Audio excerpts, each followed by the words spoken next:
आज हमारा पहला टॉपिक होगा इलेक्ट्रोस्टैटिक्स ऑफ कंडक्टर्स। कल जस्ट उससे पहले हम रुके थे, है ना। उससे पहले तो क्या, कल की क्लास तो एक तरह से डाइपोल इन एक्सटर्नल फील्ड पे गई थी।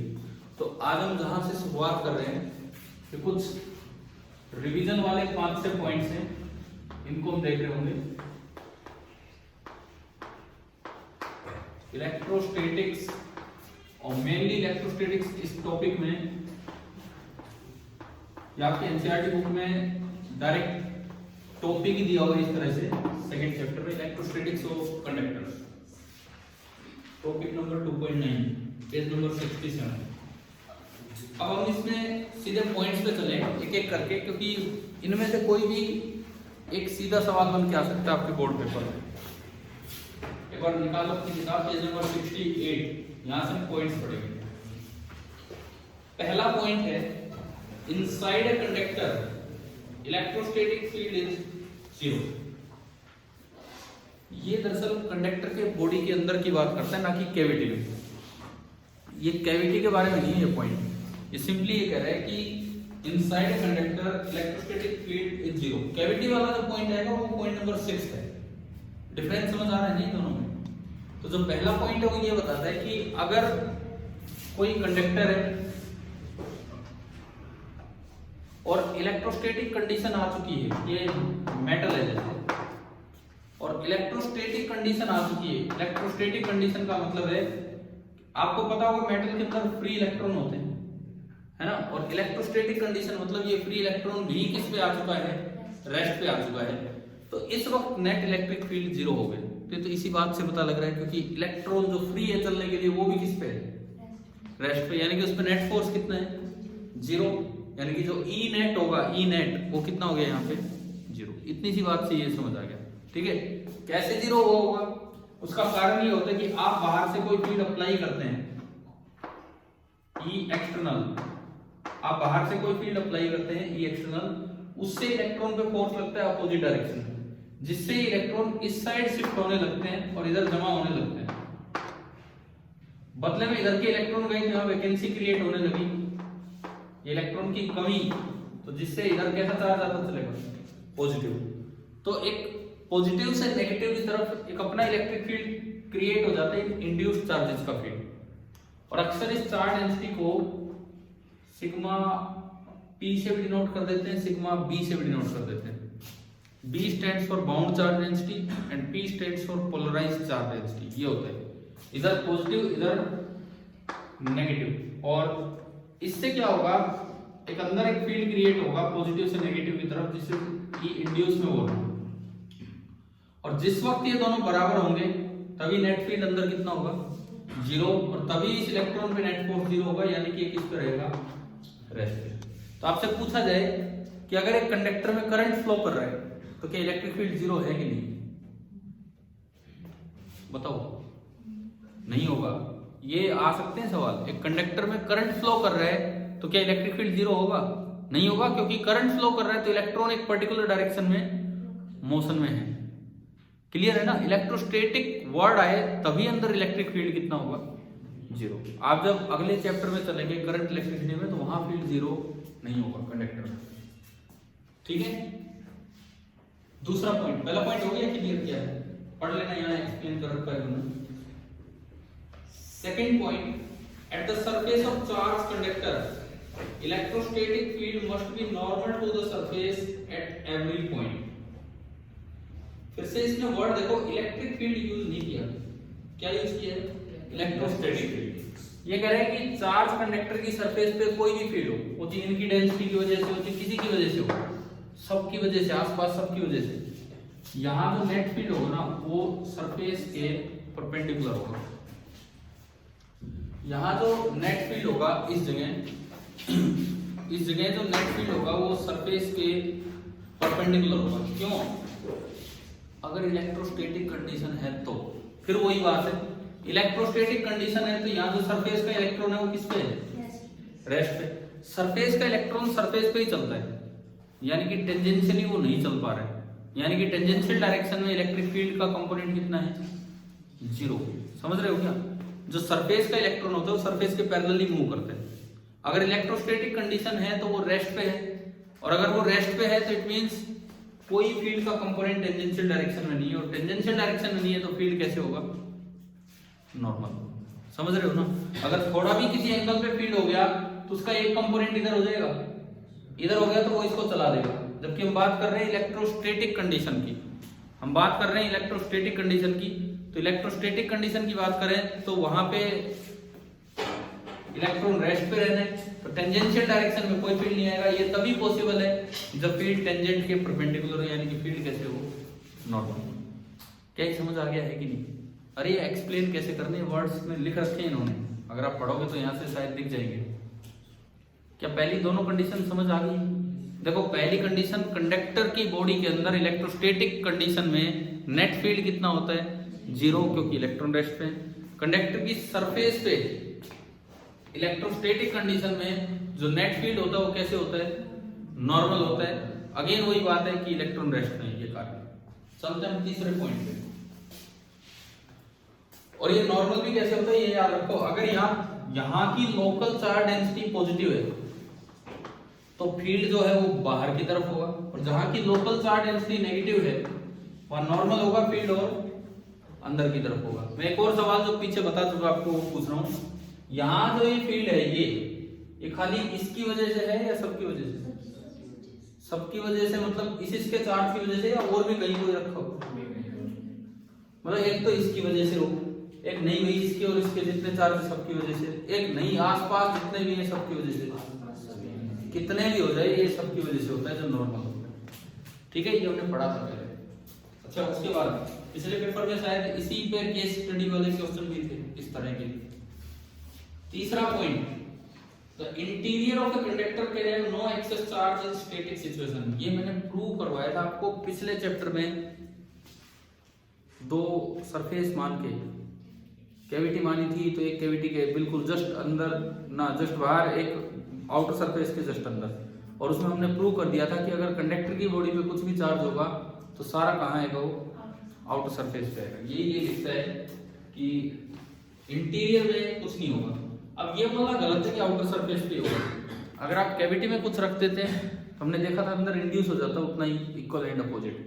तो जो भी चार्ज होगा कंडक्टर पे सरफेसेस पे आएगा, चाहे वो इनर सरफेस हो चाहे आउटर। ये हम प्रूव कर चुके हैं गॉस लॉ से। दोबारा करवाना है क्या? आता है, ध्यान है। ठीक है, ये आपका तीसरा पॉइंट हुआ। गॉस लॉ से आपके दिखा सकते हैं, इन्होंने ये एक्सप्लेन कर रखा है। चौथा point, electrostatic potential is constant through out the volume of conductor. ये हमने पीछे बुक में एक जगह मैंने आपको मार्जिन में लिखवाया भी था कि electrostatic potential of conductor explain कर रखा उन्होंने। बाहर तो होता है k q small r by shell theorem, कि आप सारा चार्ज समेट के कहाँ रख देते हैं? उसके सेंटर पे। फिर बाहर जितना है वो फॉर्मूला लगा के सरफेस का निकाला, फिर सरफेस पे जितना है सेंटर तक उतना ही होता। बताया था ना एक दिन, क्योंकि अंदर इलेक्ट्रोस्टैटिक फील्ड कितना है? 0। हमने पढ़ा था dv is equal to minus E dot d r. E0 तो dv भी कितना होगा? 0। मतलब अंदर एक से दूसरी जगह जाओगे तो कोई चेंज इन पोटेंशियल नहीं होगा। कई तो इस दौरान अपना हालचाल पूछ रहे हो, और भाई ठीक है, मतलब ये तो यूं लग रहा है चलो कुछ चल रहा है, ठीक है चलने दो जैसा भी है। अरे जो पढ़ाया है पहले वही तो रिपीट कर रहा हूँ मैं। समझ आ गया है? मैंने यूं कहा था कि एक और घर से पढ़ जाना ये पॉइंट, क्योंकि पढ़ाई में सारा नेक्स्ट पांचवा पॉइंट जो बड़ा अच्छा पॉइंट है जो पिछले पेपर में यूज हो चुका। Electric field at the surface of charge conductor कितना होगा? सिग्मा बाय एप्सिलॉन नॉट की सिग्मा बाय 2 एप्सिलॉन नॉट। क्या आज वो बातें क्लियर है कि कब सिग्मा बाय 2 एप्सिलॉन नॉट बोलना होता है? चाहे एक साइड बस चार्ज हो, सीट के एक साइड बस चार्ज हो, दोनों साइड ना हो, तो इस एक साइड वाले चार्ज की वजह से जो फील्ड होता है वो कितना होता है? ये कंडक्टर जब भी बताओ, एक साइड चार्ज है, एक साइड चार्ज है, और यहाँ चार्ज डेंसिटी है सिग्मा, यहाँ फील्ड होगा सिग्मा बाई 2 एप्सिलॉन। कंडक्टर जब भी, फिर ये रिजल्ट कहाँ गया? मेरा सवाल ये है, एक शीट के एक साइड चार्ज डेंसिटी सिग्मा है, तो उसके जस्ट बाहर का फील्ड होता है वो होता है सिग्मा बाई 2 एप्सिलॉन। ये तो एक जनरल रिजल्ट है। फिर कंडक्टर है तो ये रिजल्ट फेल कैसे हो रहा है? क्योंकि हमने ये भी पढ़ा कि कंडक्टर के जस्ट बाहर तो कितना होता है सिग्मा बाई एप्सिलॉन, और हमने ये भी पढ़ रखा है कि एक लार्ज शीट के जस्ट बाहर जो फील्ड होता है उसकी वजह से सिग्मा बाई 2 एप्सिलॉन। और जब ये सिग्मा बाई 2 एप्सिलॉन बोलते हैं तो नेचर की तो बात ही नहीं करते, चाहे कंडक्टर है चाहे नॉन कंडक्टर है। ये भी मैंने बताया था पिछली बार, फिर बताता हूँ एक बार सुनिए। अगर ये कंडक्टर होगा ना, अगर ये कंडक्टर होगा तो जैसा चार्ज यहाँ बटा है, अगर आसपास और कुछ नहीं रखा है तो इतना ही चार्ज उसकी दूसरी सरफेस पे भी होगा। तो अगर इधर चार्ज डेंसिटी सिग्मा है तो इधर भी कितनी होगी सिग्मा। इसकी वजह से यहाँ फील्ड कितना सिग्मा बाई 2 एप्सिलॉन, इसकी वजह से भी यहाँ फील्ड कितना होगा सिग्मा बाई 2 एप्सिलॉन। तो जस्ट टोटल फील्ड यहाँ कितना हो गया सिग्मा बाई एप्सिलॉन। कंडक्टर का रिजल्ट ये नहीं था कि इसकी वजह से सिग्मा बाई एप्सिलॉन होगा, कंडक्टर का रिजल्ट ये था कि जो टोटल फील्ड होगा जहां चार्ज डेंसिटी सिग्मा है उसके जस्ट बाहर जो टोटल फील्ड होगा वो कितना होगा सिग्मा बाई एप्सिलॉन। मैंने पिछला आधा पेपर इस चीज पे निकाल दिया, आधा पेपर नहीं मतलब केस स्टडी वाले क्वेश्चन ये प्रूव करवाना भी पूछ लिया, फिर उसमें सिग्मा बाई एप्सिलॉन। और आज तक भी यार ये बातें याद नहीं हो पा रही हमें। आदित्य भाई ये बताओ समझ आ गया है ये पॉइंट? चलो मैं एक बार फिर से पूछता हूँ, आप बताना। एक कंडक्टर है, एक कंडक्टर है, इसकी चार्ज डेंसिटी यहाँ की सिग्मा है, कंडक्टर है, इसके जस्ट बाहर फील्ड कितना होगा सिग्मा बाई एप्सिलॉन की सिग्मा बाई 2 एप्सिलॉन। तो फिर हम ये भी पढ़ते हैं कि एक प्लेन शीट हो कि वो कैसी सरफेस की हो, कंडक्टिंग नॉन कंडक्टिंग, सिग्मा की वजह से तो बाहर होना चाहिए सिग्मा बाई 2 एप्सिलॉन। हाँ कंडक्टर होगा तो वो दूसरी साइड में इतना ही बटा होगा, समझ गए हो? तो दोनों का मिला के फिर बाहर क्या बनेगा सिग्मा बाई एप्सिलॉन। शायद क्लियर हो गया होगा ये रिजल्ट। हमने मैं थोड़ा आपको डायग्राम से याद दिलाऊं, मैं भी शायद इस तरह से प्रूव किया था एक छोटी सी सरफेस मान के, ध्यान है ना? ये उस पेपर में भी पूछा गया था, ठीक है? हो गया ये वाला पॉइंट। उसके बाद अच्छा ये पांचवें पॉइंट की जो आखिरी लाइनें हैं उनमें लिखता है for sigma greater than 0 electric field is normal to the surface outward and for sigma less than 0 electric field is normal to the surface inward. ये मैंने अभी बताया इसे, ठीक है? अब आखिरी पॉइंट आता है इलेक्ट्रोस्टैटिक शील्डिंग। शील्डिंग क्या होती है? शील्ड मतलब किसी को प्रोटेक्ट करना। आप ग्रेविटेशनल शील्डिंग नहीं कर सकते, एक बात तो याद रखो, ग्रेविटेशनल शील्डिंग इज इम्पॉसिबल। ये बात याद रखिए। क्या कैसे? मतलब आप यहां बैठे हो, आपके बाहर कोई और दूसरा मास बैठा हो, 100% बात है कि वो आप पे फोर्स लगाएगा ही लगाएगा, gravitational force G(m1m2) upon r²। चाहे आप किसी कैद खाने में बैठ जाओ उसका फोर्स तो आएगा ही आएगा, समझ में आया? ठीक है, लेकिन इलेक्ट्रोस्टैटिक शील्डिंग पॉसिबल है। कैसे पॉसिबल है इलेक्ट्रोस्टैटिक शील्डिंग? आप एक कंडक्टर के अंदर एक कैविटी बना दो। माइकल फेराडे ने ये बात बताई थी, कहते हैं कि खुद पे एक्सपेरिमेंट करके बताई थी, पता नहीं क्या सच्चाई है। तो कहते हैं खुद ही वो कंडक्टर की कैविटी में चला गया था और बाहर से स्ट्रॉन्ग फील्ड लगवा लिया था, लेकिन उस पर कोई असर हुआ नहीं। देखो बोला ऐसा जाता है, हो सकता है उन्होंने ऐसा किया हो, लेकिन ये करने से पहले शायद मुझे लगता है कि पहले कोई और चीज रख के देख ली होगी, कोई छोटा जानवर रख के देख लिया होगा, कुछ भी नहीं, या फिर पता नहीं भी इतना कॉन्फिडेंस कैसे था कि वो उसमें जाके क्या हो रहा है, यहाँ क्या हो रहा है नीचे। फिर भी भाई थोड़ा आगे कर दो मेरी सीट को, वो आ रहे हैं पीछे से, कितनी बार बताया मैंने, आगे हो जाओ थोड़ा, बार बार आएंगे वो थोड़ा और आ जाएंगे, थोड़े और आगे हो जाना, वो तो ऐसे ही चलेंगे। ये आधा रास्ता का पूरी का तो यही कवर कर लेते हैं, यूं तो फिर लेट हो जाए ना बाद में। तो सुनो आगे सुनो। कैविटी इलेक्ट्रोस्टैटिक शील्डिंग का क्या मतलब है, इसका मतलब सुनिए। इसी पे बेस्ड फैराडे केज बनाए जाते हैं। क्या पिछले पेपर में था कोई सवाल फैराडे केज पे था? सैंपल पेपर में था। सीबीएसई ने जो इस साल का सैंपल पेपर दिया है उसमें था। हाँ आप देख रहे हो क्या, फोन में देख रहे हो? था, 1 मिनट में कंफर्म कर दिया था। चलो कोई नहीं, सुनो केस स्टडी वाले क्वेश्चन में ही दिया था, तो फैराडे केज वाला यही है। तो हम इसकी एक बार एक दो लाइनें पढ़ देते हैं, क्योंकि इस साल के सैंपल पेपर में भी ये दिया हुआ है, तो क्या कुछ इससे बनता है वो हम देख रहे हो। इलेक्ट्रोस्टैटिक शील्डिंग मतलब तो इसका बताया गया कि कैविटी के अंदर नेट फील्ड कितना होता है, 0। Consider a conductor with a cavity with no charges inside the cavity. ये सबसे मेन बात है, अंदर कोई चार्ज नहीं होना चाहिए। अगर अंदर चार्ज होगा तो डेफिनेटली अंदर क्या होगा, इलेक्ट्रिक फील्ड होगा, ठीक है? A remarkable result is that the electric field inside is zero, whatever be the size and shape of the cavity and whatever be the charge on the conductor and external field in which it might be placed. ये कह रहा है आप एक cavity ले रहे हो, conductor में कोई कैविटी बना रहे हो,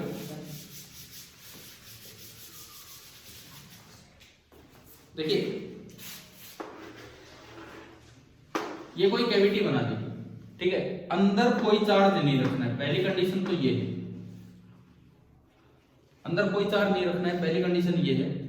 इस कंडक्टर पे आप ठीक कितना ही चार्ज दे दो तो सारा कहां जाएगा, अंदर कुछ नहीं है तो सारा कहां जाएगा, आउटर सरफेस पे।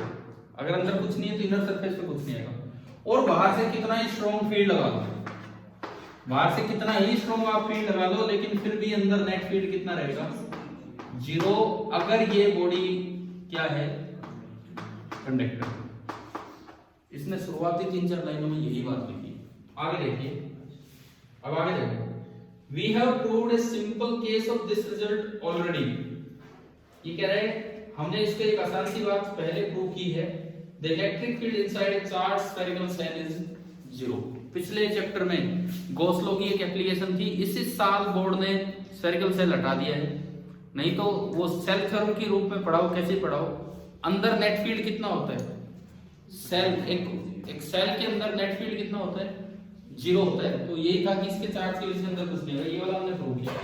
अब आप ये देखो आगे, the proof of the result for the shell makes use of spherical symmetry of the shell. ठीक है, वहां पे तो सेल स्फेरिकल नहीं सिमेट्रिक था, but the vanishing of electric field, vanishing मतलब खत्म होना, vanishing of electric field in the charge free cavity of a conductor is a very general result. A related result is that even if the conductor is charged, all charges are induced on a neutral conductor by an external field.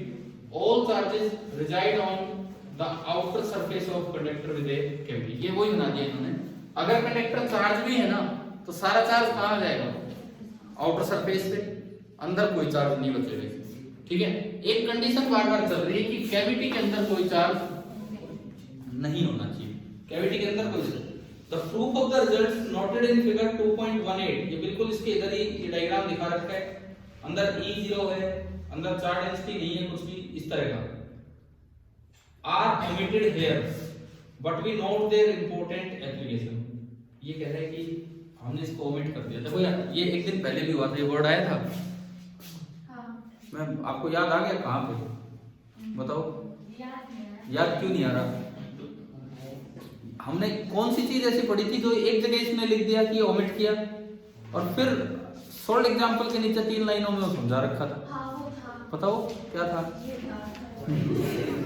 पहुंच गए थे। हाँ, path independence of work done by electrostatic field. दरअसल electrostatic field conservative है, ये था। उसने वहां पे लिख दिया कि हम इसको ओमिट कर रहे हैं। उस सोल्ड एग्जांपल में वो क्वेश्चन पूछ के नीचे 3 लाइनों में पूरा एक्सप्लेन कर रखा था कि आप उसके 2 कंपोनेंट करो, लेकिन आई कैप जे कैप में नहीं, आर कैप और थीटा कैप। तो कितना अच्छा सा वो क्वेश्चन था, क्या वो ध्यान आ गया आपको? तो ये तो बोल देते हैं ओमिट कर दिया, लेकिन ऐसे ओमिट नहीं करना है। ये आपका होमवर्क है, ये आपका होमवर्क है, बिकॉज कल हम सुबह ही मिल रहे होंगे। क्यों? कल की क्लास में चेक कराई थी। मैंने ये कहा था, सुनो, मैंने ये कहा था कि कल मैं शाम, भाई सुनो, वो आपकी मर्जी है, मैंने ये कहा था कि मैं कल शाम को तो हूं नहीं यहाँ पे, ठीक है। कल हमारे स्कूल की छुट्टी है। क्या और भी आप किसी के स्कूल लग रहे हैं कल या नहीं लग रहे?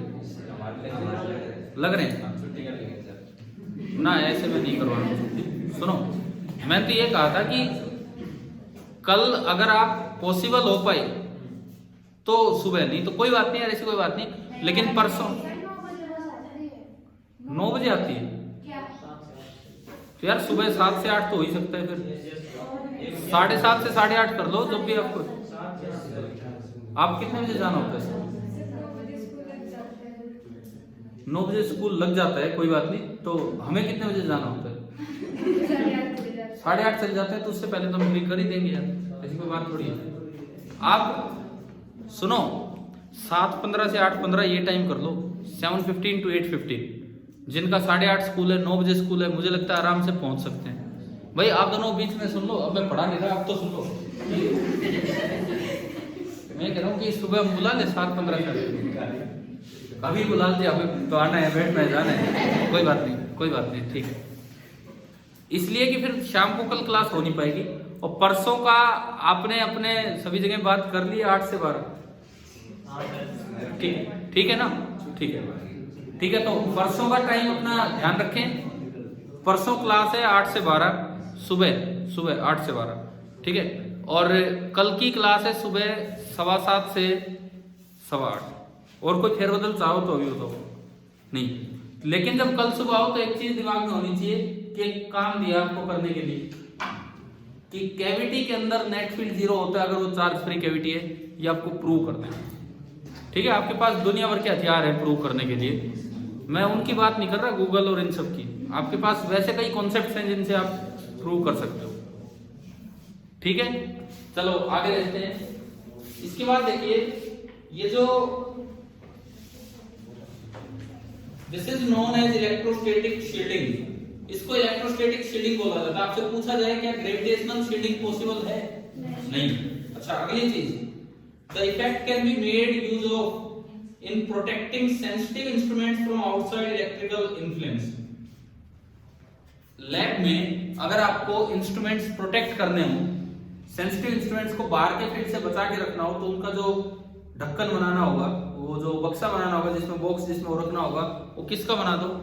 मेटल का बना दो। दूसरी, इसका यूज इलेक्ट्रोस्टैटिक शील्डिंग का, अगर कहीं लाइटनिंग हो रही है, बिजली कड़कने लग रही है, तो वो आसमानी बिजली कई बार जैसे गिर भी जाती है नीचे, आमतौर पे पेड़ों पे पॉइंटेड चीजों पे गिरती है।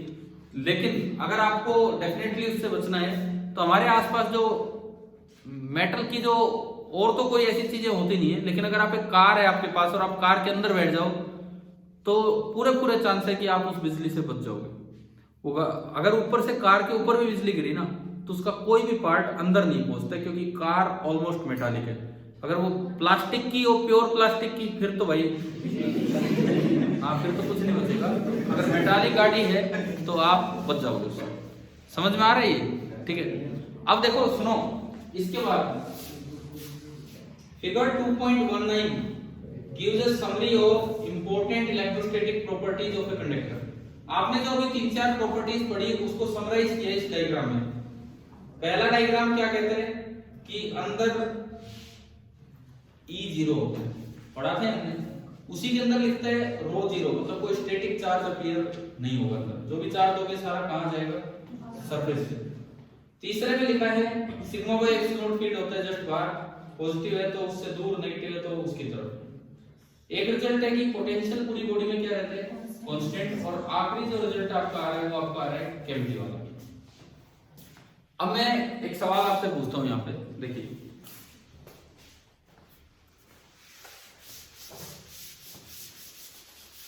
ये जो शील्डिंग आई है ये सब इनसे बचने,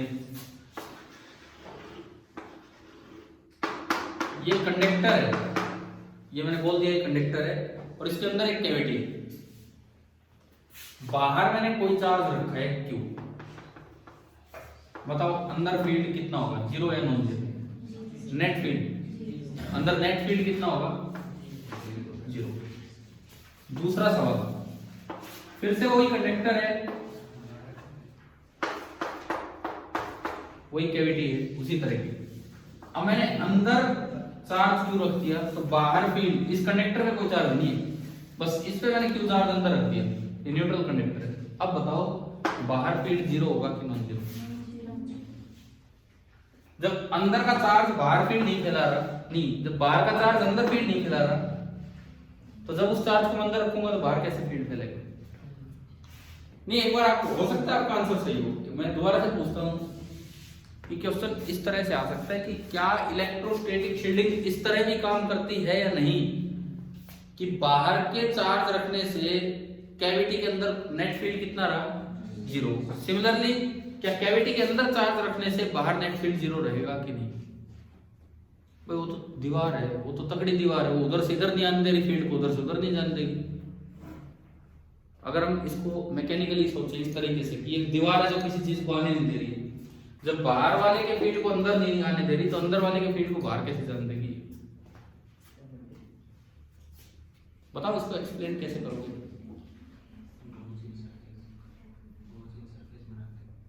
फिर उससे कैसे?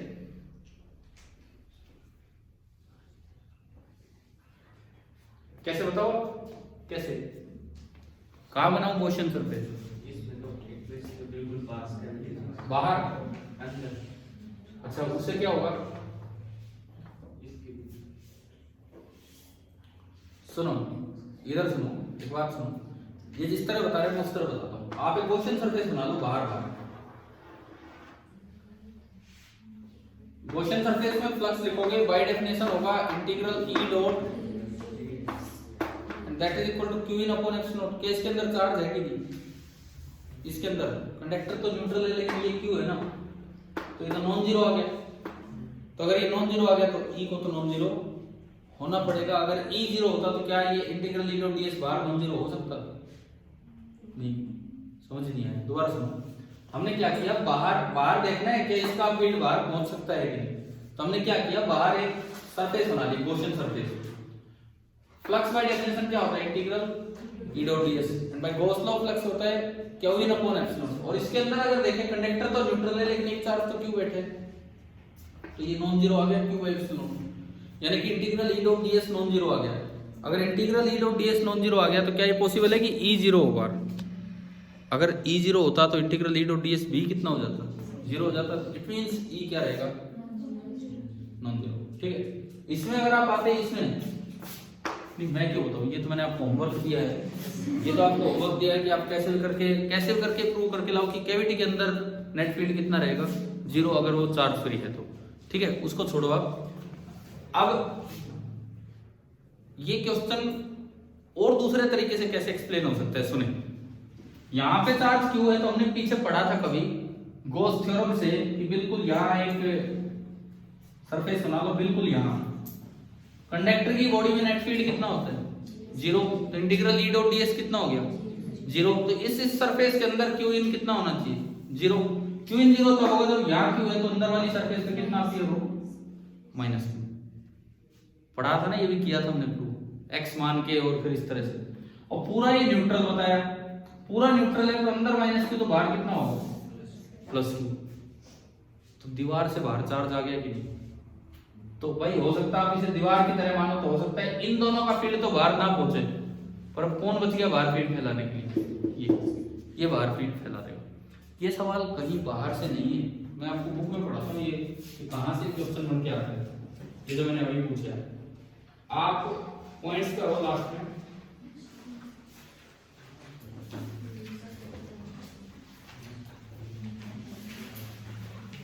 देखो पेज नंबर 87 पे ये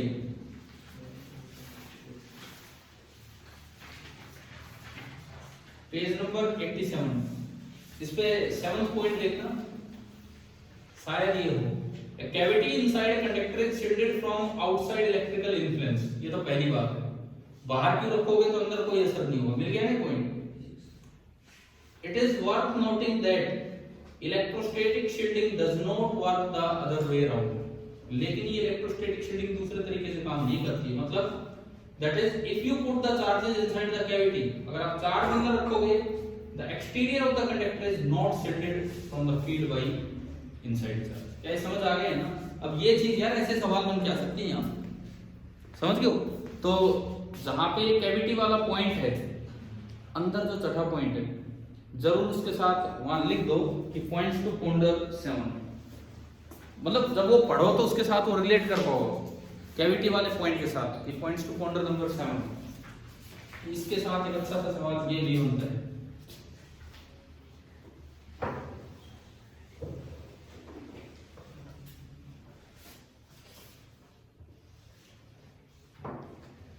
एक काम यहां तक मैंने आपको दिया है कि आपको प्रूव करना है कि, और ये आ सकता है, इसमें कोई बहुत भारी प्रूफ नहीं आ सकता है पेपर में, ये ओमिटेड यहां दिखती है लेकिन बोर्ड एग्जाम में आ सकता है। क्या प्रूव करना है कि बाहर से कितने स्ट्रॉन्ग फील्ड लगा लो, चाहे कंडक्टर में कितना ही चार्ज दे दो, जब तक कैविटी कंडक्टर फ्री है, जब तक कैविटी चार्ज फ्री है तब तक उसके अंदर इलेक्ट्रिक फील्ड कितना होगा? जीरो। ठीक है, अब इस चीज को और कैसे पूछा जा सकता है, इसी पॉइंट को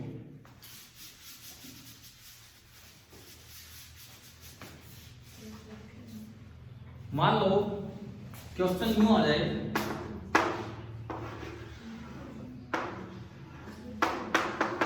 दिस इज अ कंडक्टर।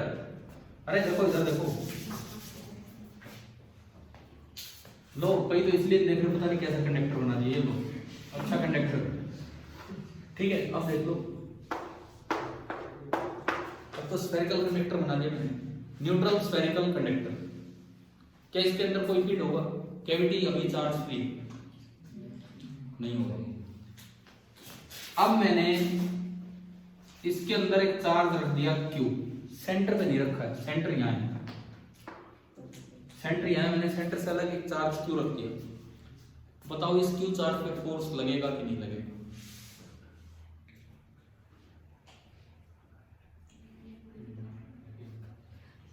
बताओ इस Q चार्ज पे फोर्स लगेगा या नहीं लगेगा? क्यों? फील्ड होगा तो फील्ड तो था ही नहीं। क्या टेस्ट चार्ज है, कोई टेस्ट चार्ज है, मुझे कभी भी उस पर फोर्स निकाल दो, टेस्ट चार्ज है, मुझे कभी भी उस पर फोर्स निकाल दो, मैं एक बार उसको हटा के पहले फील्ड देखता हूं, पहले मैं फील्ड देखता हूं, और फील्ड अगर वहां E है, फिर मैं अगर टेस्ट चार्ज Q रख दूं तो उस पर फोर्स कितना होता है? Q इंटू E होता है कि नहीं है ऐसा? क्या वैसे यहां भर रहे हो, पता है? ठीक है, तो अब बताओ ना, इसका आंसर दो। मैं पूछ रहा हूं कि इस पे फोर्स लगेगा कि नहीं लगेगा? लगेगा, कभी करेगा, हाँ नहीं लगेगा। ये देखो, मैंने जब इस पे फोर्स पूछा तो ये तो टेस्ट चार्ज बन गया। टेस्ट चार्ज पे जब भी फोर्स निकालना हो तो पहले वहां फील्ड निकालते हैं, क्या उसमें टेस्ट चार्ज का फील्ड शामिल किया जाता है? नहीं, तो मैंने इसको हटा लिया। क्या अंदर फील्ड है और फिर इसको रखा है, क्या Q इंटू E आएगा? आए नहीं है, पर फोर्स तो लगेगा। ये बताओ ना।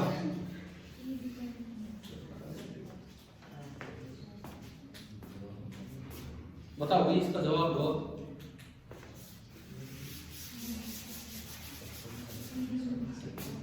एक बार हम ये बिगड़ा हुआ कंडक्टर लाते हैं,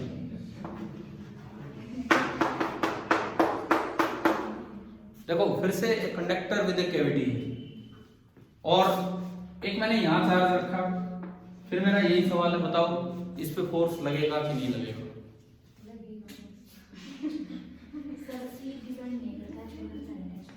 देखो सुनो, अब सुनो, कारण सुनो। सबसे पहली बात, जब आप यहां रखोगे तो इस Q की वजह से अंदर वाली सरफेस पे कितना चार्ज इंड्यूस होगा? -Q, और वो यूनिफॉर्मली नहीं होगा, क्योंकि Q यहाँ इस साइड पास है ना, इस साइड पास है, तो यहाँ ज्यादा नेगेटिव होगा, तो यहाँ थोड़ा हल्का फुल्का नेगेटिव। समझ आ रहा है? तो ये मान लो Q पॉजिटिव है, तो पॉजिटिव के पास ज्यादा नेगेटिव होगा और उधर कम, लेकिन ये पूरा पूरा मिलके कितना हो जाएगा? पूरा मिलके कितना इंड्यूस होगा? -Q, और अगर ये न्यूट्रल था तो बाहर कितना होगा? प्लस। क्लियर है? इसे आप दीवार की तरह मानो, मान लो, कोई बात नहीं, अंदर अंदर का फील्ड देखो। अब देखो, अब ये तो टेस्ट है, ये टेस्ट चार्ज है, इसको हटा लो थोड़ी देर के लिए। अब यहाँ पे फील्ड देखो, क्या यहाँ पे नेट फील्ड 0 है? उसको छोड़ो, बाहर वाले को, इसको देखिए आप, ये अंदर कितना चार्ज है? एक स्फेरिकल सेल के अंदर नेट फील्ड कितना होता है? 0 हमेशा नहीं। एक स्फेरिकल सेल के अंदर नेट फील्ड 0 तब होता है जब उस सेल पे यूनिफॉर्मली चार्ज बटा हो। क्या इस पे चार्ज यूनिफॉर्मली बटा है? नहीं, या इधर तो नेगेटिव ज्यादा है, इधर नेगेटिव कम है। तो आप जो रिजल्ट 0 बोल रहे हो तब था जब उस स्फेरिकल सेल पे कैसे बटा होता चार्ज? यूनिफॉर्मली। अभी क्या होगा देखिए, यहां बैठा है एक पॉजिटिव चार्ज, यहां बैठा है एक पॉजिटिव चार्ज, इसके पास तो नेगेटिव ज्यादा है और इससे दूर नेगेटिव कम है। यहां देखो डिस्टेंस भी कम है और चार्ज भी ज्यादा है, तो फोर्स ज्यादा लगेगा कम लगेगा?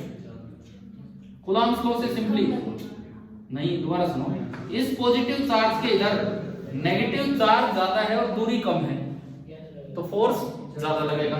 तो इधर से अट्रैक्शन ज्यादा होगा और इधर से अट्रैक्शन कम होगा, तो नेट फोर्स किधर होगा?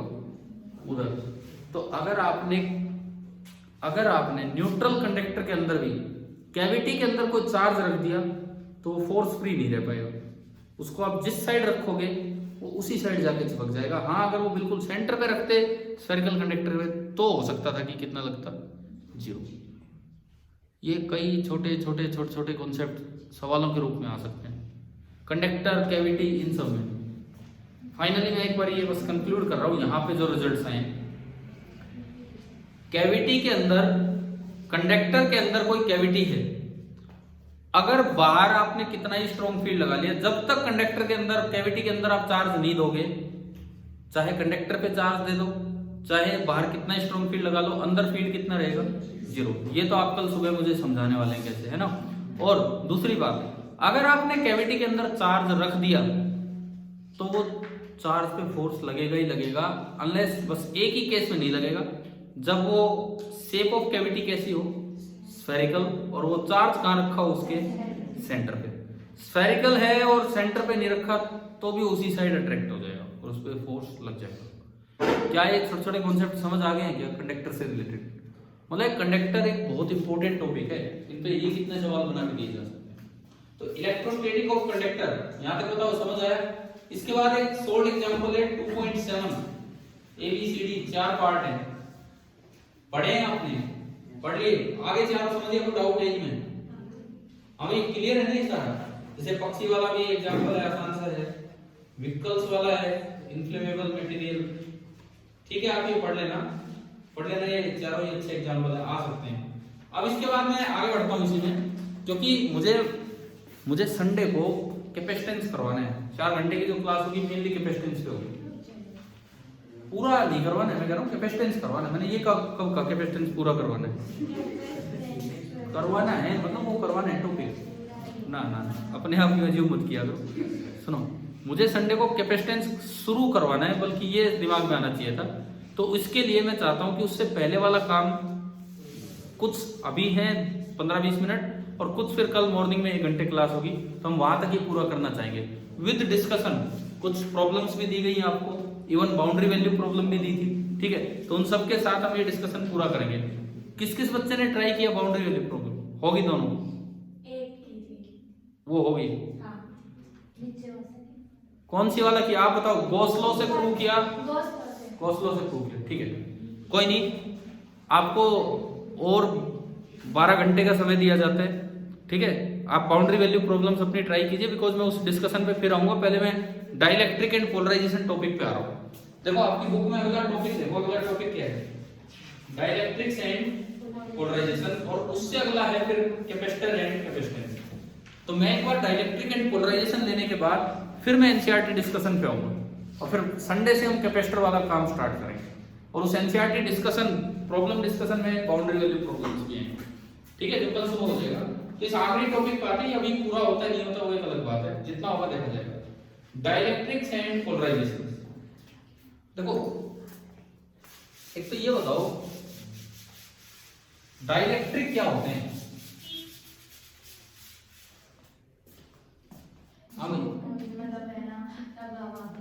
एक सवाल मैं दे रहा हूं, उसका जवाब देना। What is the difference between dielectric and insulators?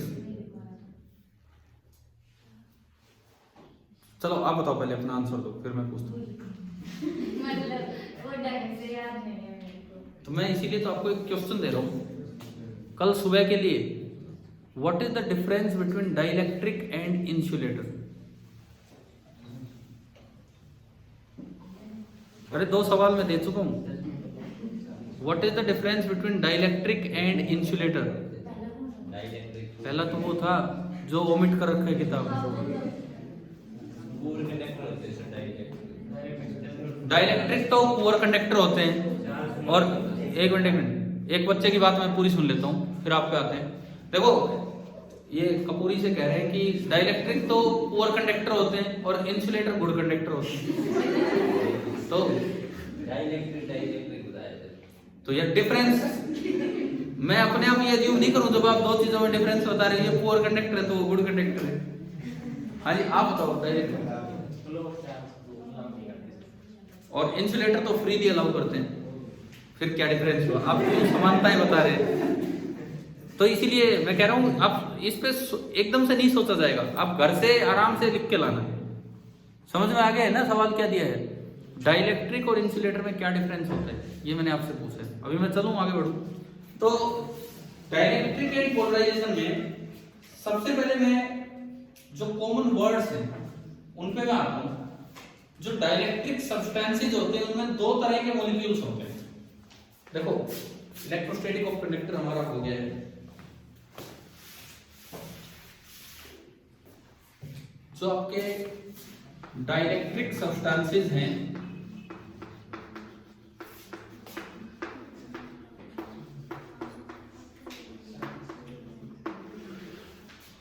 Dielectric substances के अंदर दो तरह के मॉलिक्यूल्स होते हैं। Two types of molecule. कौन कौन से बताओ, क्या बोला जाता है उन्हें? हाँ बिल्कुल पढ़ा होगा, ये किताब में दिखा भी रखे हैं इन्होंने। एक को बोलते हैं नॉन पोलर मॉलिक्यूल्स और एक को बोल देते हैं पोलर मॉलिक्यूल्स।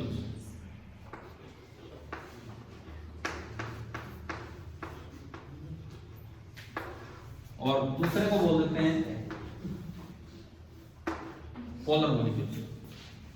डाइलेक्ट्रिक सब्सटेंसेस में दो तरह के मॉलिक्यूल्स होते हैं, कुछ में होते हैं पोलर मॉलिक्यूल्स, कुछ में मैंने लिखा non polar.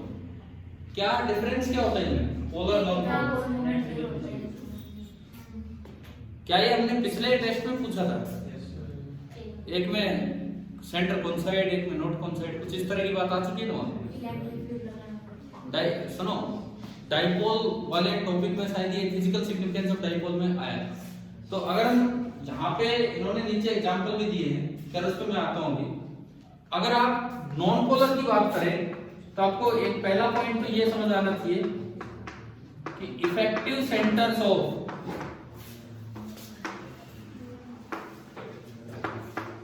Positive and negative charges coincide करते हैं कि नहीं करते, बताओ? नॉन पोलर, नो मतलब नहीं करते, यहां करेंगे हैं उल्टा काम है। नॉन पोलर मतलब कोइंसाइड, बोलो मनान, बोलो, करते हैं। इफेक्टिव चार्ज यहां पे नॉन पोलर में कोइंसाइड करेंगे और यहां पे ये चीजें कोइंसाइड नहीं करेंगे। पहला पॉइंट आ गया ना समझ, पोलर में कोइंसाइड नहीं करेंगे। अब जैसे आपकी बुक में देखो एग्जांपल दे रखे हैं, नॉन पोलर के दो एग्जांपल दिए हैं, बताओ बुक से देख के बताओ क्या क्या दिए? H2 and CO2। O2 भी नॉन पोलर ही है, ठीक है। और पोलर के एग्जांपल क्या क्या दिए हैं? HCl और H2। सीधा क्लासिफिकेशन आ सकता है, एक नंबर का क्वेश्चन आ जाए, कुछ मॉलिक्यूल्स दे रखे हैं, क्लासिफाई कीजिए पोलर और नॉन पोलर के तौर पे। तो इधर तो आपके एग्जांपल दिए हैं H2 और कौन सा CO2। इधर आपके एग्जांपल दिए हैं HCl एंड H2। ये आपके दो एटलीस्ट दो एग्जांपल हो। उसके बाद अगले पेज पे देखो एक बार, मैं डिफरेंसेस इकट्ठे कर रहा हूं। पेज नंबर 72 पे चलिए।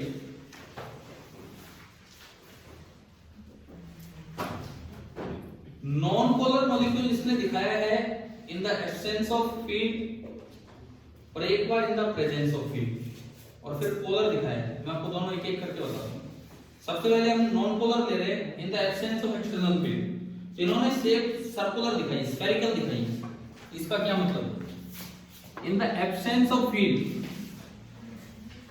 इन द एब्सेंस ऑफ फील्ड आप नॉन पोलर मॉलिक्यूल को स्फेरिकल शेप से दिखाते हैं। इतना तो बाहर से कोई फील्ड नहीं लग रहा है। स्फेरिकल शेप दिखाने का मतलब है कि जहां पॉजिटिव चार्ज का सेंटर है वही नेगेटिव का।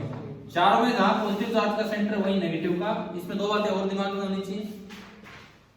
इंडिविजुअल मॉलिक्यूल का डाइपोल मोमेंट कितना होता है? 0। इंडिविजुअल मॉलिक्यूल का डाइपोल मोमेंट 0, क्योंकि डाइपोल मोमेंट होता था Q × 2a। यहां तो सेपरेशन ही नहीं है। और जब एक सैंपल में 1,00,000 मॉलिक्यूल है और सभी का डाइपोल मोमेंट 0 है, तो पूरे सैंपल का भी कितना होगा?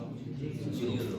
यानी कि नॉन पोलर मॉलिक्यूल में, नॉन पोलर डाइलेक्ट्रिक में अगर आपने कोई एक्सटर्नल फील्ड नहीं लगाया है नॉन पोलर डाइलेक्ट्रिक में अगर आपने कोई एक्सटर्नल फील्ड नहीं लगाया है तो in the absence of external field हर एक मॉलिक्यूल का इंडिविजुअल डाइपोल मोमेंट भी कितना होता है, 0, और पूरे सैंपल का डाइपोल मोमेंट भी कितना होता है, 0। अब मैं आता हूं पोलर की तरफ। पोलर वाला जो इसका डायग्राम है ये जस्ट इसके नीचे है, इधर इन द एब्सेंस ऑफ फील्ड वाला डायग्राम जस्ट इसके नीचे दिखा रखा है इन्होंने। ये कुछ स्फेरिकल की बजाय इलिप्सॉइडल शेप दे रखी है, कोई यूं, कोई इस तरह से, कोई किसी तरीके से, समझ रहे हो। ये इसमें क्या होगा, पॉजिटिव चार्ज का सेंटर कहीं होगा, नेगेटिव का सेंटर कहीं होगा, तो इनकी शेप ऐसी दिखाई जाती है। समझ आ रहा है क्या ये? इसमें स्फेरिकल दिखाने का क्या मतलब है कि जहां पॉजिटिव चार्ज का सेंटर है वहीं नेगेटिव का। तो P इंडिविजुअल मॉलिक्यूल इधर कितना था, 0। क्या इसका 0 है? नहीं है, क्योंकि चार्जेस के बीच में सेपरेशन आ गया सेंटर्स के बीच में, तो नेगेटिव से पॉजिटिव क्या आ गया, एक डाइपोल मोमेंट। यहां भी नेगेटिव से पॉजिटिव एक डाइपोल मोमेंट, यहां भी नेगेटिव से पॉजिटिव डाइपोल मोमेंट। इसका मतलब इस केस की बात करूं तो P इंडिविजुअल कितना होगा, नॉन जीरो, लेकिन P सैंपल कितना होगा, ड्यू टू रैंडम ओरिएंटेशन जो P ऑफ सैंपल होगा वो कितना होगा, 0।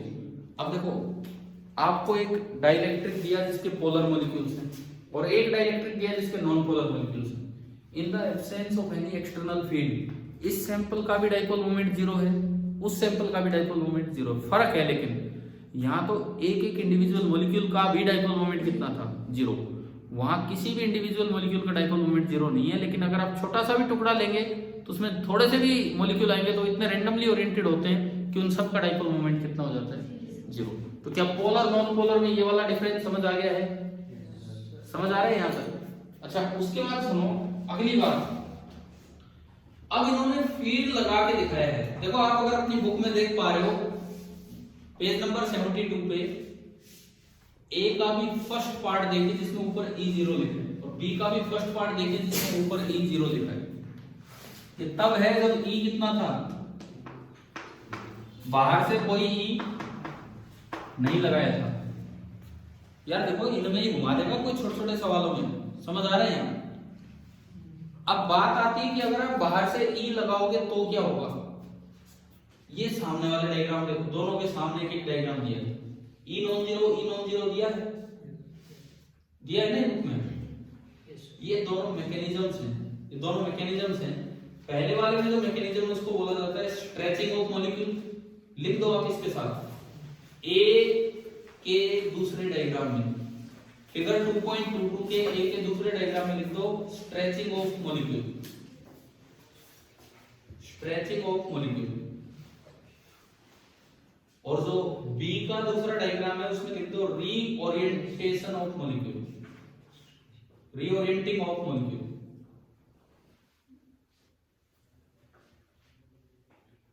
रीओरिएंटिंग ऑफ मॉलिक्यूल। अब ये वाला डिफरेंस भी आपको मैं समझाता हूं क्या है। स्ट्रेचिंग और रीओरिएंटिंग, ये क्या डिफरेंस है ये भी आप सुने। स्ट्रेचिंग और रीओरिएंटिंग, ये क्या डिफरेंस है इस पे ध्यान दीजिए। इसका पॉजिटिव और नेगेटिव चार्ज का सेंटर एक जगह बैठा था इफेक्टिवली। जब आप फील्ड अप्लाई करोगे तो पॉजिटिव चार्ज पे फोर्स किधर लगेगा, डायरेक्शन ऑफ फील्ड आगे। तो पॉजिटिव चार्ज थोड़ा थोड़ा आगे खिसकेगा। ये कंडक्टर नहीं है कि चल पड़ा, ये डाइलेक्ट्रिक है, इसमें चल नहीं पाएगा। और नेगेटिव चार्ज किधर खिसकेगा, पीछे।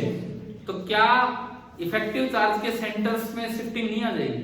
पहले दोनों एक जगह थे, अब पॉजिटिव चार्ज आगे गया तो उसका सेंटर भी आगे, नेगेटिव पीछे गया तो उसका सेंटर पीछे। तो अब इसकी स्फेरिकल शेप की बजाय इसको डंबल शेप में दिया जाता है। डंबल शेप मतलब डंबल जो होता है उस तरह का। ये देखो, इसके सामने वाला क्या शेप ऐसे दिखा दी इसने, डंबल शेप बना दी ना इसने। वो डंबल शेप इसलिए दिखाते हैं कि एक साइड पॉजिटिव का सेंटर रहेगा और एक साइड नेगेटिव का। तो अगला डिफरेंस ये बन रहा है, ई लगाने पे इनमें थोड़ा डाइपोल मोमेंट आता है पूरे सैंपल में। क्यों आता है? Due to stretching of individual molecule. E लगाने पे भाई आप चाहे कैसे भी करो ये काम, चाहे बुक में लिखो, कैसे भी करो, मैं तो एक एक पॉइंट आपको समझा रहा हूं कि क्या बातें हैं इनमें। ई लगाने पे इसमें हर एक इंडिविजुअल मॉलिक्यूल में भी डाइपोल मोमेंट आएगा और उससे पूरे सैंपल में भी आएगा। क्यों आ गया पूरे सैंपल में? क्योंकि सबका डायरेक्शन ये हो जाएगी अब माइनस से प्लस ऐसे होगी। अब देखो क्या उसमें टेढ़े मेढ़े दिखा रखे हैं कि सीधे दिखा रखे हैं? बी ए के आगे वाले में सीधे दिखा रखे हैं ना। तो इंडिविजुअल डाइपोल भी बन गए और सारे सेम डायरेक्शन में बने। तो क्या सैंपल का डाइपोल जीरो है? Non zero, non zero, cut थोड़ी रहे। तो इसका मतलब अगर एक ऐसा डाइलेक्ट्रिक है जो कि नॉन पोलर मॉलिक्यूल से बना था, तो क्या एक्सटर्नल डाइपोल, एक्सटर्नल फील्ड लगाने पे क्या उसमें नेट डाइपोल मोमेंट इंड्यूस होगा? बिल्कुल होगा। उसका मैकेनिज्म क्या है? Stretching of each molecule. समझ आ गया? ठीक है। अब मैं बात करूं पोलर मॉलिक्यूल्स की। अगर मैं बात करूं पोलर वाले मॉलिक्यूल की, तो उसमें क्या होगा? उसमें तो पहले से ही डाइपोल था और आपने लगा दिया एक फील्ड। क्या हम फॉर्मूला पढ़ते हैं? Tau is equal to P cross E. Field का काम होगा पी को ई की तरफ लाने की कोशिश करेगा। तो जो पी टेढ़े मेढ़े पड़े थे लगभग वो कोशिश करेगा उनको सीधा करने की। पूरी तरह से सफल हो पाए नहीं हो पाए वो एक अलग बात है, क्योंकि टेम्परेचर की वजह से भी कुछ रेंडमनेस रह जाती है। तो आप देखो क्या बी में थोड़ा सा सीधापन किया है? थोड़ी सी रेंडमनेस कम हो रही है। क्या आपको किसी तरह से बी डायग्राम में अंदाजा लग रहा है कि अब लगभग आगे की तरफ ही है सारे, है ना? माइनस से प्लस एरो लगाओगे तो अब लगभग आगे की तरफ है, वो कैंसिल नहीं होंगे। जबकि इधर वाले डायग्राम में बहुत ही बुरी तरह वो ओरिएंटेशन थी, तो सारे क्या हो रहे थे? Cancel out. तो अगर आपसे पूछा जाए कि which mechanism is responsible for inducing dipole moment in a sample of polar molecule, मैं एक बार दोबारा बोल देता हूं। Which mechanism is responsible for inducing dipole moment in a sample of polar dielectrics? समझ में आया? सही बोल रहे हो आप। क्या मैकेनिज्म होगा? पूरा आंसर देना ढंग से, पूरा आंसर देना। तो इसका आंसर होता है reorienting of a molecule with a little stretching. Stretching थोड़ी खत्म हो जाएगी, फोर्स तो लगेगा पॉजिटिव चार्ज पे आगे और नेगेटिव पे पीछे। इसमें तो केवल और केवल स्ट्रेचिंग होती है, इसमें केवल स्ट्रेचिंग होती है। या डोमिनेंट फैक्टर रीओरिएंटेशन होता है। लेकिन जो पूरा अगर इस सवाल का आंसर देना हो तो reorienting of each molecule with a little stretching, थोड़ी सी स्ट्रेचिंग भी होगी, परंतु वो दिखती नहीं है क्योंकि पहले से ही वो तो इस तरह के थे, तो अलग से शेप चेंज हो नहीं रही। ये इसका आंसर होता है। अभी आप ये बताओ कि यहां तक समझ आया? ठीक है। अब जो इसमें एक छोटा सा पॉइंट मैं आपसे पूछता हूं जो यहाँ आ सकता है, शायद हो एक्सरसाइज में सवाल, देखता हूँ एक मिनट।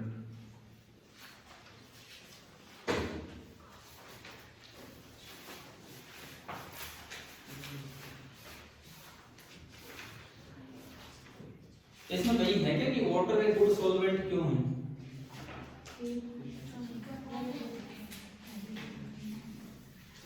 बताओ।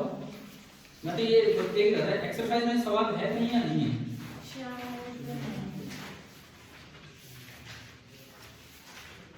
नहीं है तो कोई नहीं, मैं पूछ रहा हूं वाटर एक गुड सॉल्वेंट क्यों है? क्या रीजन है?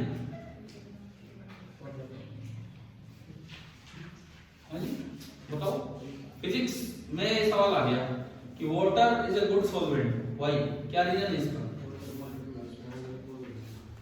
तो पोलर तो कई हैं, वाटर ही क्यों फिर गुड सॉल्वेंट है? कुछ इनका आंसर थोड़ा थोड़ा ठीक है भाई। पोलर मॉलिक्यूल है तो उसमें अलग अलग पॉजिटिव नेगेटिव पार्ट है, तो और को अट्रैक्ट करने की क्षमता रखता है, अच्छे से घुलनशील है। लेकिन फिर वाटर ही क्यों?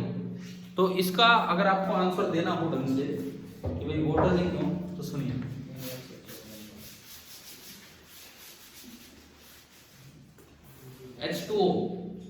H2O कुछ ऐसा होता है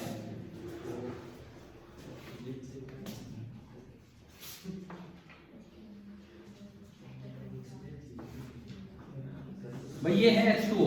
सुनो, ये होता है H2O। एक बार पहचानिए अपने पानी को, H2O को किस तरह से। क्या है क्या ये मॉलिक्यूल आपने बनाया होगा अभी तक कई बार केमिस्ट्री में? केमिस्ट्री में कह रहा हूँ, फिजिक्स में नहीं। केमिस्ट्री में नहीं बनाया। क्यों नहीं बताया? अभी आप मेरे को एंगल भी बता दोगे, मैं पूछूंगा हाँ ये तो बता। एंगल कितना है बताओ, मुझे तो नहीं पता, आप बताओ एंगल कितना है। H2O मॉलिक्यूल में एंगल कितना होता है? ऑब्ट्यूस है, ये बात तो एग्री करते हो? नियरली 108 डिग्री के आसपास मान लेते हैं, जितना भी होगा मुझे एग्जैक्टली याद नहीं है, जो भी है। अब सुनो, इसमें इफेक्टिव नेगेटिव चार्ज होता है O की तरफ। O कौन सा है? ये बड़े वाला जो है वो O है, और ये दो छोटे छोटे जो मॉलिक्यूल्स हैं साइज के अकॉर्डिंग मैंने दिखाई H है। O ज्यादा इलेक्ट्रोनेगेटिव है, तो जो इफेक्टिव नेगेटिव चार्ज है वो O की तरफ होता है। तो नेगेटिव चार्ज का सेंटर वही होता है जहां ऑक्सीजन मॉलिक्यूल, ऑक्सीजन एटम का सेंटर है। पॉजिटिव चार्ज का सेंटर भी O एटम के अंदर ही होता है। पॉजिटिव चार्ज का सेंटर इन दोनों के बीच में होगा, और वो भी O एटम के अंदर ही होता है। ठीक है, हम कई बार क्या बनाते हैं, ये इसका अरे ये ऐसा थोड़ी होता है, वो खुद ही बहुत बड़ा है। जो पॉजिटिव चार्ज का सेंटर है वो भी इसी के अंदर होता है। ठीक है, अब अगर हम बात करें फिजिक्स की, तो फिजिक्स में डाइपोल मोमेंट की डायरेक्शन किधर से किधर दी जाती है? Negative to positive. केमिस्ट्री वाले इस डायरेक्शन को अपोजिट बनाते हैं, कन्वेंशन उल्टा है। ये है PH2 and PH2O is very high. वैसे वैल्यू कितनी है वो जान के कई बार आश्चर्य भी होता है यार, वेरी हाई, बहुत ही हाई है। तो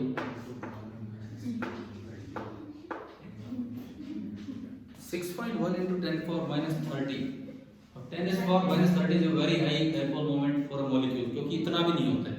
ठीक है, ये काफी ज्यादा है, और इस हाईनेस की वजह से ये एक बहुत अच्छा सॉल्वेंट। ठीक है, मतलब ये भी एक सवाल यहाँ पे पूछा जा सकता है कि एक अच्छा सॉल्वेंट है, क्या कारण है, ये उसका कारण है। अब इसमें